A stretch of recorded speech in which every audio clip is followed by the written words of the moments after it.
Hey guys, Dwayne here, and I want to welcome you back to another Your Monday Mandate, where my heart is to always see you guys live out a victorious week, one of spiritual growth, fruitfulness, personal development, and relational impact. And guys, today I have a story to tell you, a story from a biblical character's life called Hannah. It can be found in 1 Samuel chapter 1 and chapter 2, but there are certain things that come out of her story and out of her journey that I believe will be a blessing to you this week as you add them to your journey and as you handle your situations like Hannah. And our story, as I said, starts in 1 Samuel 1. And in this story, this is what happens. Again, she is married to a gentleman by the name of Elkanah. However, she is at a place where she cannot produce any children. In fact, we see from her story that the Lord prevented her from having a child. Yet her husband had another wife and she was able to produce children. And so this caused a measure of conflict. In fact, it said that they became rivals because the other wife who was producing fruit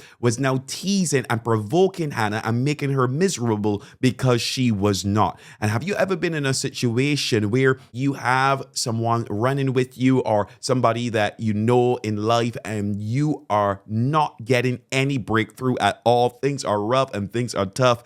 And instead of having assistance and encouragement, you get, again, a sense of competition from that individual and not support. Again, they begin to tease and they begin to speak things. Well, this probably has happened because you did something wrong or something of that nature. Again, similar even to Job's story when his friends came around and they began to tell him, listen, Job, this is messed up because you are messed up. But sometimes that's not the case at all. It is just because God has us in a different trajectory than he has others. But Hannah had to deal with this. She had this other lady mocking her, teasing her. But in the midst of it, Hannah did some incredible things. And I believe if we handle our situations like Hannah, we will see the breakthrough that she ended up having at the end of her journey. Why? Because God always makes all things beautiful in its time. And if there's one thing I know about him, he is the God of the underdog. And I just love that about who he is. And so if you're feeling like the underdog today, if you're feeling like things have been tough and you've been waiting on breakthrough and you've not been seeing it, again, this is the story for you. So 3 things from her life I want to encourage you with. And that is, again, Hannah, despite her pining, she didn't stop pouring. In fact, the word of God tells us that Hannah kept going up to the temple of God with her husband every single year over and over again, even though she was not seeing the fruit that she wanted to see, even though she had to deal with watching other mothers walk in to the environment with their children and think about the children that she didn't have. Even though she had the scorning of her rival, she still persisted to find herself before God, praying and pouring out her heart. And yes, there were hard moments where to her husband, she pined and she expressed how she felt. She couldn't even eat because she was just weeping and she felt so low about herself. But in her pining, she did not stop pouring. And this is a strategy, again, that we all must employ, that despite our pining, and listen, it's okay to pine sometimes. It's human to pine, to express the frustration that's happening around you and to wish to not want to be near any part of it. But again, life just has a way of carrying us through certain processes to perfect us. And here she was in the midst of a process, pining, but yet she didn't just use her mouth to pine. She didn't just use her mouth to tell her husband again, woe is me, everything is just so wrong here. No, she opened up her heart. And what did she do? She poured it out to God. She shared her complaint with God. In fact, there was a time where she went up and she stood there and her lips were moving and words were not even coming out because the pain and the hardship of her situation was just so overwhelming. Have you ever been in a circumstance where you felt just like that, where you didn't have words to put with what was happening in the midst of your life and in the midst of what you were feeling in your heart? Yet Hannah was in that position as well, but she still kept showing up. She still kept coming and pouring her heart. And eventually, God allowed, again, a man of God, a priest, to hear her cry. And again, what happened? A blessing was released over her that caused her scenario and her situation to shift. Now, if she didn't show up to poor, she would have missed that blessing. Second of all, this is one of the things I love about Hannah, and that is, listen now, guys, Hannah did not forsake community because of her crisis. She did not allow her woes to stop her from worshiping. Again, she went up every year when her husband said, I'll go up to the temple in Shiloh and worship. She got on the bus. She went ahead. She could have stayed home. She could have stayed isolated. And sometimes we go through situations and we feel just to isolate ourselves. We feel like, oh, I don't want to bring mama misery around anybody else. And in fact, I'm so miserable. I don't want to be around anybody else because of life and all that's happening. But again, this is the enemy's strategy. You see, the banana that gets separated from the bunch is the one that gets eaten. And if you get separated from the bunch, you're more than likely vulnerable to become, again, more depressed, to become, again, more disengaged, to become more disillusioned. But Hannah incorporated a strategy to say, no, I'm not leaving you. I'm coming with you, husband.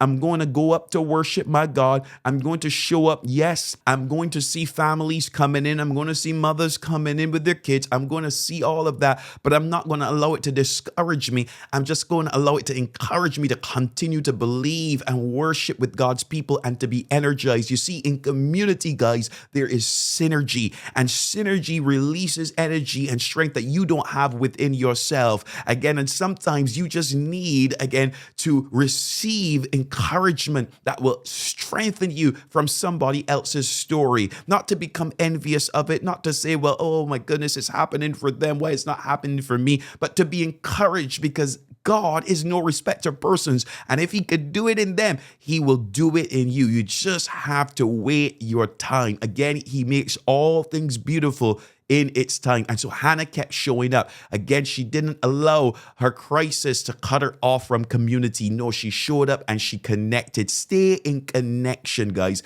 Stay in connection, especially when you are wounded. You see, when my finger gets wounded, it is very difficult for me with that very same finger to treat the wound. I need another finger. In fact, I need another hand to come and to employ strength and aid to help my finger recover. And so when we are going through circumstances where we feel wounded, when we isolate ourselves, we have nobody to help us. We need community. We need assistance. We need aid. No man is an island, guys. And so I encourage you to learn this from Hannah's story and allow it, again, to set a new trajectory of how you handle your trials, okay? Not separated, but connected to the community that God has called you to. And then last of all, what I love about Hannah's story is that she ended up smiling even at those who were scoffing. You see, she went through a circumstance, again, with her rival, with the other lady who kept teasing her, who kept provoking her, who kept making her miserable. In fact, you could imagine the things that other lady probably was saying in her ear. But Hannah did not fight her with words. Hannah did not engage her to criticize her a bit better than she was criticizing her. You know, sometimes somebody says something to you and you want to one-up them. So you think of something worse that you can say. Again, hurt people. They have hurt me and I'll make sure that I hurt them more than they hurt me. And so all of these different actions, what do? They often block our blessings because instead of us allowing God to fight for us, we jump in the fight and jump in the ring to take on battles that are not ours. Hannah was smooth with it. She handled it perfectly. She didn't engage, again, all of that criticism, but she took her pain and she carried it to God. And she allowed, again, God to step in and to fight for her. In fact, she sings in 1 Samuel chapter 2, a song where she, again, now has her child, what she's been waiting on, the promise.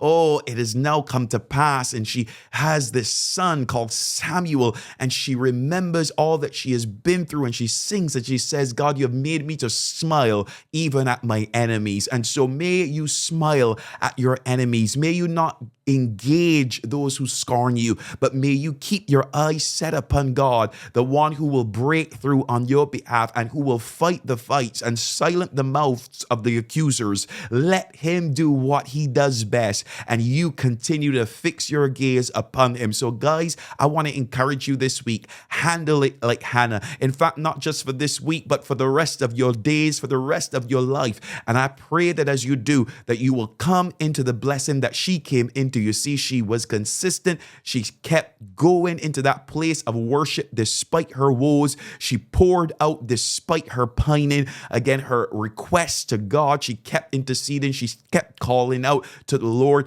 And again, despite her being scoffed at, she kept a smile on her face. And may God help you to do the same as you walk through life and as you walk through your circumstances. And with that, I encourage you and I say, be strong.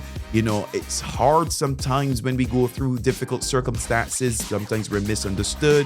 Sometimes, again, we're deeply offended by what somebody might have said.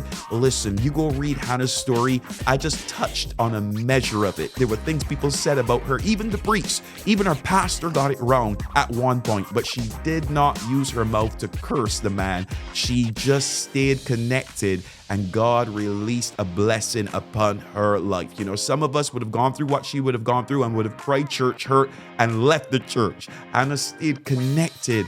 Again, understanding we are all frail, we all make mistakes, and she stayed put, and God blessed her and gave her exactly what was on her heart as the desire of her heart. So may God do the same for you. Again, guys, this week and every other week afterwards, handle it like who? Handle it like Hannah. Blessings.